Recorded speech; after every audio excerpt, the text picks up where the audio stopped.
Vous avez sûrement du mal à l'imaginer, mais il a déjà 50 ans.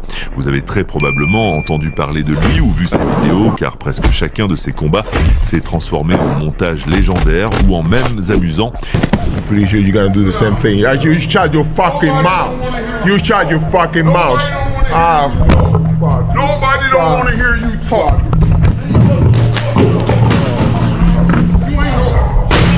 You ain't shit. What's up? You ain't shit, bitch. Get it from me. Warriors, adversary versus adversary, enemy versus enemy for the inaugural Police Gazette 185. Et là, il s'est même retrouvé dans un violent conflit avec Tyron Woodley, tout ça à cause d'une fille.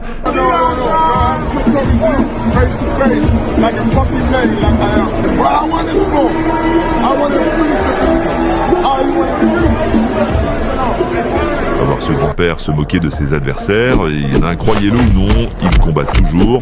Il a commencé par les combats à main nue et a aussi essayé l'UFC, ce qui n'a pas été un grand succès dans l'ensemble, mais il avait du potentiel. L'organisation ne l'a tout simplement pas gardé.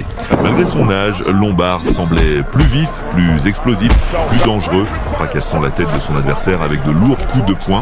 Lombard est si robuste qu'il est très difficile de passer à travers ses muscles et ce n'est vraiment possible qu'à distance.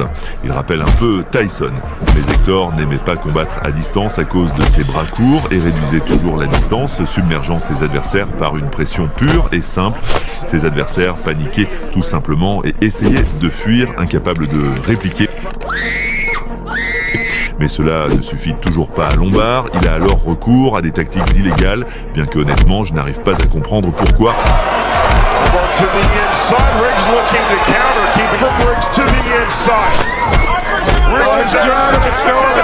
Pour une raison ou une autre, il a attrapé le short de son adversaire, même s'il l'avait déjà entre les mains, et on ne sait pas vraiment pourquoi.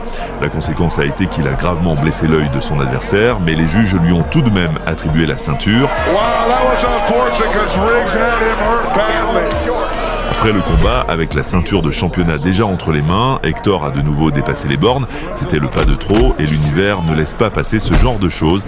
Place à Lorenzo Hunt. Hunt est arrivé totalement déterminé. Ce fut extrêmement choquant dès les toutes premières secondes pour le public et les commentateurs qui ont immédiatement commencé à parler de la première vraie vengeance pour tous ces coups bas. Pourquoi une vengeance?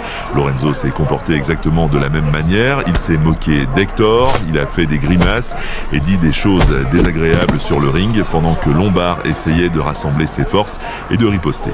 En gros, l'organisation a mis un adversaire peu connu face à Lombard, précisément pour le spectacle. Vous savez, le fait qu'il ait reçu la ceinture malgré son coup interdit montre